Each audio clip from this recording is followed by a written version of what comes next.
This is Shabna Jain.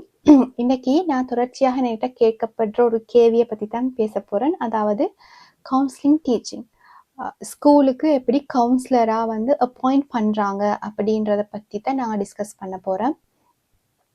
அதாவது இது வந்து கவர்மெண்ட் அப்பாயின்மெண்ட். முதலாவது விஷயம், கவர்மெண்ட்டால் தான் இது அப்பாயிண்ட் பண்ணப்படும். ஸோ உங்களோட ப்ரொவின்ஸ் வைஸ் கால் பண்ணுவாங்க. டீச்சிங் கால் பண்ணுற நேரம் கவுன்சிலிங் டீச்சர்ஸ் என்ற ஒரு கேட்டகரியும் இதனூடாக கால் பண்ணுவாங்க. அந்த டைமுக்கு நீங்கள் உங்களுக்கு சரியான குவாலிஃபிகேஷன் இருந்து அதில் குவாலிஃபிகேஷன் போடுவாங்க. பெரும்பாலும் இந்த சைக்காலஜி அல்லது சோஷியாலஜி சம்மந்தமான ஒரு டிகிரி நீங்கள் செஞ்சுக்கணும். அதோட உங்களுக்கு கவுன்சிலிங் ரீதியான ஒரு ப்ரொஃபஷனல் குவாலிஃபிகேஷன் வேணும், எக்ஸ்பீரியன்ஸோட. அப்போ இந்த குவாலிஃபிகேஷன் உங்களுக்கு இருந்தால் நீங்கள் வந்து கவுன்சிலிங் டீச்சிங்க்கு அப்ளை பண்ணலாம். பண்ணின பிறகு அவங்க ஒரு எக்ஸாம் வைப்பாங்க, காம்படிட்டிவ் எக்ஸாம் ஒன்று நடக்கும். அதுலேயும் நீங்கள் பாஸ் பண்ணணும். அதுக்கு பிறகு ஒரு இன்டர்வியூ நடக்கும். அப்படின்னா மற்ற சப்ஜெக்ட்ஸ்க்கு நடக்கிற மாதிரியே கவுன்சிலிங்க்கு ஒரு இன்டர்வியூ நடக்கும். அதில் வந்து உங்களுக்கு கேசஸ் தருவாங்க. அந்த கேஸை நீங்கள் அங்கே உங்களுக்கு டைம் ஒன்று கிடைக்கும்.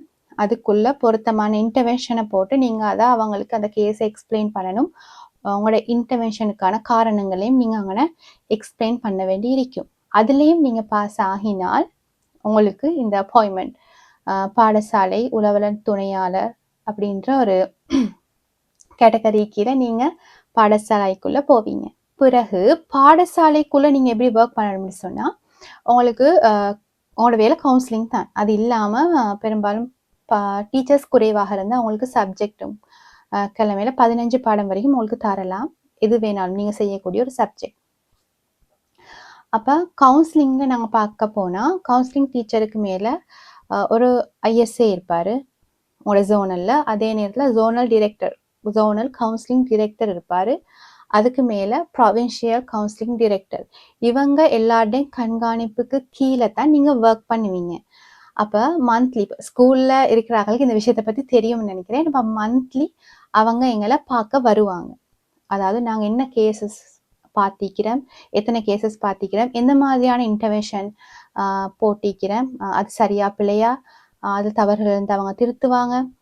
அதே நேரத்தில் எங்களோட ஃபாலோ அப்ஸ் எப்படி போகுது, இது வந்து ஒவ்வொரு மந்த்லியும் நாங்கள் ரிப்போர்ட் பண்ணணும். அவங்க அதுக்கேற்ற கைடன்ஸை எங்களுக்கு வழங்குவாங்க. அப்போ இது ஒரு முழுமையாகவே நாங்கள் வந்து கண்காணிப்புக்கு கீழே தான் எங்களோட செயற்பாடுகளை நாங்கள் மேற்கொண்டு இருக்கோம். அதே மாதிரி ஸ்கூல் கவுன்சிலர் நேரம் நாங்கள் வந்து ஒரு இயருக்கு என்னென்ன செயற்பாடு செய்யணும்ன்றது ஆரம்பத்திலேயே நாங்கள் அதை வந்து ஷெடியூல் பண்ணிக்கணும். அதே மாதிரி ஒவ்வொரு கிளாஸுக்கும் இந்தந்த செயற்பாடுகள் இருக்கே அப்படின்ற விஷயங்கள் இருக்குது. ஸோ நீங்கள் ஸ்கூலுக்குள்ளே ஒர்க் பண்ணுறோத்தரானா உங்களுக்கு இதெல்லாம் தெரியும். நாங்கள் வந்து நேரத்தோடு இதெல்லாம் டிஸ்கஸ் பண்ணி அவங்களோட பாடசாலை அதிபரோடு டிஸ்கஸ் பண்ணி அதில் சிக்னேச்சர் வாங்கி அப்படி இது ஒரு ப்ரொசீஜராக தான் நடக்கும். சும்மா நாங்கள் வந்து எங்களுக்கு இஷ்டமான மாதிரி ஒர்க் பண்ண இயலாது. இது மெயினாக கண்காணிப்புக்கு கீழே டிரெக்டர்ஸ்ட கண்காணிப்புக்கு கீழே நடக்கிற ஒரு விஷயமாக தான் காணப்படும். ஸோ அந்த கவுன்சிலிங் வந்து ஸ்கூலுக்கு மட்டுமா இருக்கே அப்படின்னா அப்படி இல்லை. ஸ்கூலுக்கு கால் பண்ணுற நேரம் அவங்களுக்கு அந்த குவாலிஃபிகேஷன் இருந்தால் ஸ்கூலுக்கு அப்ளை பண்ணலாம். அப்படி இல்லாட்டி ஏஜ் ஆஃபீஸ்க்கு கால் பண்ணுவாங்க. அந்த சந்தர்ப்பத்திலையும் அந்த சேம் குவாலிஃபிகேஷனோட நீங்கள் அப்ளை பண்ணலாம். அதே மாதிரி ஹாஸ்பிட்டல்ஸில், கோர்ட்ஸில், இப்படி எல்லா இடத்துலையுமே கவுன்சிலர்ஸ் இருக்கிறாங்க. ஸோ அந்த துறைக்கு ஏற்ற மாதிரி அந்தந்த குவாலிஃபிகேஷன்ஸுக்கு நீங்கள் பொருத்தமான நபராக இருந்தால் அவங்களுக்கு அதுக்கு அப்ளை பண்ணக்கூடிய நிலை காணப்படுது. அந்த ஸ்கூல் கவுன்சிலிங்கை பற்றி ஒரு சிறிய விளக்கம் கிடைச்சிக்கும்னு நினைக்கிறேன். ஸோ இதுக்கு அப்ளை பண்ணுறாக்கள் தாராளமாக அப்ளை பண்ணலாம். நல்ல ஒரு ஃபீல்ட், நல்லா ஒர்க் பண்ணலாம். ஏன்னா நீங்கள் ஸ்டூடெண்ட்ஸோட ஒர்க் பண்ண போகிறீங்க. ஸோ நல்ல எக்ஸ்பீரியன்ஸ் கிடைக்கும் உங்களுக்கு அந்த ஃபீல்டில். ஏன்னா இவங்க தான் நாளைய தலைவர்கள். ஸோ நான் இவங்களை சரியான முறையில் நான் கைட் பண்ணணும். அதுக்கு நிச்சயமாக எல்லா ஸ்கூல்ஸ்லேயும் கவுன்சிலர்ஸ் தேவை. அதை வந்து இந்த அரசாங்கம் வந்து சீரியஸாக எடுத்து நிறைய விஷயங்களை நடைமுறைப்படுத்துது. சந்தோஷம்.